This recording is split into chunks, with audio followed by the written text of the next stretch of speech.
بسم اللہ الرحمن الرحیم۔ السلام علیکم ورحمۃ اللہ وبرکاتہ۔ آج کا واقعہ ایک بہت ہی خوبصورت واقعہ ہے اور ایک ایمان افروز واقعہ ہے اور ایک سبق آموز بھی واقعہ ہے، ضرور آخر تک سنیے گا۔ جنگ خیبر مکے کے موقع پر مسلمانوں نے خیبر سے تھوڑا ہٹ کر اپنا پڑاؤ ڈال رکھا تھا۔ وہاں قریب ہی ایک چرواہا یہودی سردار کی بکریاں چرایا کرتا تھا۔ جب اس نے دیکھا کہ مسلمانوں کے لشکر یہاں موجود ہیں تو اس کے دل میں مسلمانوں سے ملنے کی خواہش پیدا ہوئی۔ وہ دیکھنا چاہتا تھا کہ مسلمان کیسے ہوتے ہیں، کیا کرتے ہیں، کیا کھاتے پیتے اور کیسے عبادت کرتے ہیں۔ چنانچہ وہ چرواہا بکریوں کو چراتا ہوا مسلمانوں کے لشکر کی طرف آ گیا۔ جب وہ مسلمانوں کے لشکر میں گیا تو اس نے صحابہ کرام سے دریافت کیا کہ تمہارا سردار کون ہے؟ وہ اس وقت کہاں موجود ہے؟ مسلمانوں نے اس چرواہے کو بتایا کہ ہمارے سردار حضرت محمد مصطفیٰ احمد مجتبیٰ صلی اللہ علیہ وسلم ہیں۔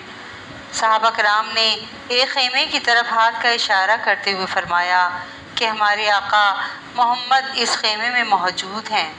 جب چرواہے نے خیمے کی طرف دیکھا تو وہ خیمہ بہت ہی سادہ سا تھا۔ چرواہے نے سوچا کہ یہ لوگ مجھ سے جھوٹ بول رہے ہیں، اس کو یقین نہیں آ رہا تھا۔ اس کے ذہن میں یہ سوال چل رہا تھا کہ اتنے بڑے سردار اس معمولی سے خیمے میں کس طرح سے رہ رہے ہوں گے۔ اس کے خیال میں تھا کہ اتنے بڑے سردار بڑی شان و شوکت اور ٹھاٹھ باٹھ سے زندگی بسر کر رہے ہوں گے۔ جب وہ خیمے میں گیا اس نے دیکھا کہ خیمہ کھجور کے پتوں سے تیار کیا ہوا تھا۔ آخر وہ چرواہا نبی اکرم صلی اللہ علیہ وسلم سے ملنے کے لیے خیمے میں داخل ہو گیا۔ اس نے نبی اکرم صلی اللہ علیہ وسلم سے دریافت کیا، اے مسلمانوں کے سردار، آپ کس دین کی تبلیغ کر رہے ہیں؟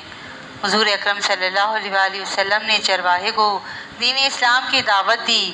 چرواہے نے آقا دو جہاں حضور اکرم صلی اللہ علیہ وسلم سے عرض کی، یا رسول اللہ صلی اللہ علیہ وسلم، اگر میں اسلام قبول کر کے مسلمان ہو جاتا ہوں تو میرا رتبہ اور مقام کیا ہوگا؟ حضرت محمد صلی اللہ علیہ وسلم نے فرمایا کہ تم ہمارے بھائی بن جاؤ گے، ہم آپ کو اپنے گلے لگا لیں گے۔ آپ صلی اللہ علیہ وسلم کی یہ بات سن کر چرواہا بہت ہی حیران ہوا اور عرض کرنے لگا، اے آقا صلی اللہ علیہ وسلم، کیا آپ مجھ سے مذاق کر رہے ہیں؟ میں ایک معمولی اور کالے رنگ کا آدمی ہوں، آپ اتنے بڑے سردار، آپ میرے جیسے غریب سیاہ رنگ اور بدبودار جسم اور لباس والے بندے کو کس طرح سے گلے لگائیں گے؟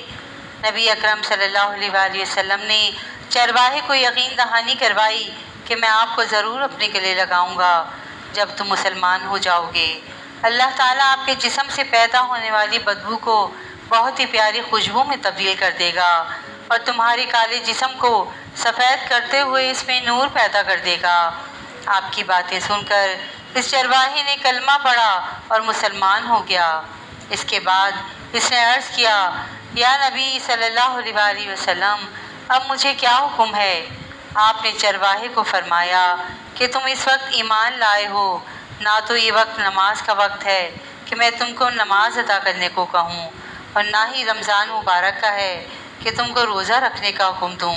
تم غریب ہو، تم پر زکوٰۃ بھی فرض نہیں ہے۔ میں اس موقع پر تو صرف اور صرف جہاد کے لیے تیاری ہو رہی ہے۔ نبی اکرم صلی اللہ علیہ وسلم کے کہنے پر وہ جہاد میں شامل ہو گیا۔ اب تو اس کے لیے دو ہی صورتیں تھیں، یا تو اس نے غازی لوٹ آنا تھا یا پھر شہید ہو جانا تھا۔ چرواہے نے نبی اکرم صلی اللہ علیہ وسلم سے عرض کیا، یا نبی صلی اللہ علیہ وسلم، آپ اس بات کی ضمانت دیتے ہیں کہ اگر میں شہید ہو گیا تو آپ اللہ تعالیٰ سے میرے گناہوں کی بخشش کا ذریعہ بنیں گے؟ حضرت محمد صلی اللہ علیہ وسلم نے فرمایا کہ میں اس بات کی ضمانت لیتا ہوں کہ اگر تم دین اسلام کی خاطر جہاد کرتے ہوئے شہید ہو گئے تو اللہ تعالیٰ آپ کو ضرور جنت میں اعلیٰ مقام عطا فرمائے گا۔ اللہ تعالیٰ تمہارے جسم سے آنے والی بدبو کو خوشبو میں تبدیل کر دے گا۔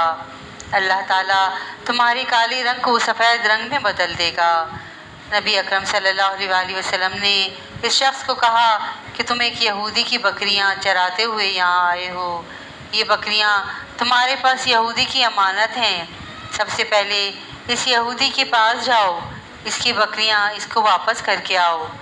نبی اکرم صلی اللہ علیہ وسلم نے اس چرواہے کو بکریاں واپس کرنے کا اس لیے حکم دیا تھا کہ وہ چرواہا معاہدے کے طور پر یہودی سے بکریاں چرانے کے لیے آیا تھا۔ آپ صلی اللہ علیہ وسلم سے مل کر وہ مسلمان ہو گیا۔ آپ صلی اللہ علیہ وسلم نے اس کو فرمایا کہ سب سے پہلے بکریاں اس یہودی کو واپس کر کے آؤ، پھر آ کر جہاد میں شرکت کرنا۔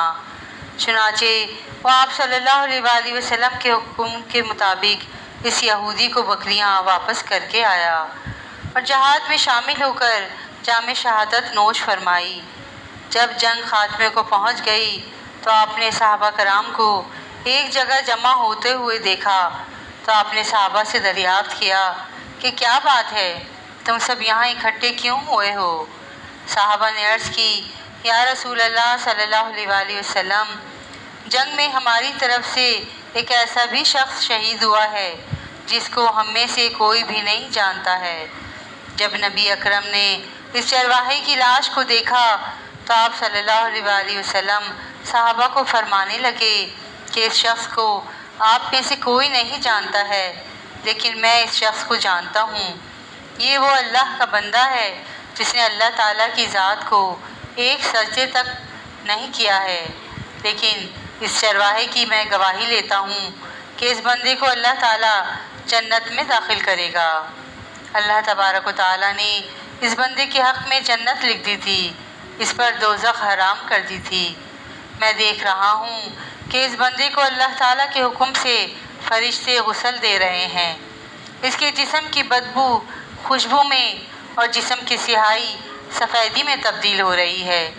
اندازہ کیجئے، دیکھیے، اگر کچھ عرصے پہلے اس چرواہے کی موت آ جاتی تو سیدھا جہنم میں چلا جاتا، اور اب اس حالت میں موت آئی کہ ایمان لا چکا ہے اور سرکار دو عالم صلی اللہ علیہ وسلم کا غلام بن چکا ہے، تو اب حق تعالیٰ نے اتنا بڑا انقلاب پیدا فرما دیا۔ اسی لیے فرمایا اعتبار خاتمے کا ہے۔ اسی لیے بڑے بڑے لوگ لرزتے رہے اور یہ دعا کرتے رہے کہ خدایا حسن خاتمہ ایمان پر ہو، ایمان پر خاتمہ عطا فرمائیے۔ کس بات پر انسان ناز کرے، فخر کرے اور اترائے، اس لیے کہ کیا معلوم کل کیا ہونے والا ہے۔ اسی لیے فرمایا کہ کسی کو بھی حقیر مت سمجھو۔ سبحان اللہ، سبحان اللہ، کیا خوبصورت واقعہ ہے۔ واقعہ پسند آئے تو پلیز میرے چینل کو لائک اینڈ سبسکرائب ضرور کیجیے گا۔ جزاک اللہ خیراً کثیرا۔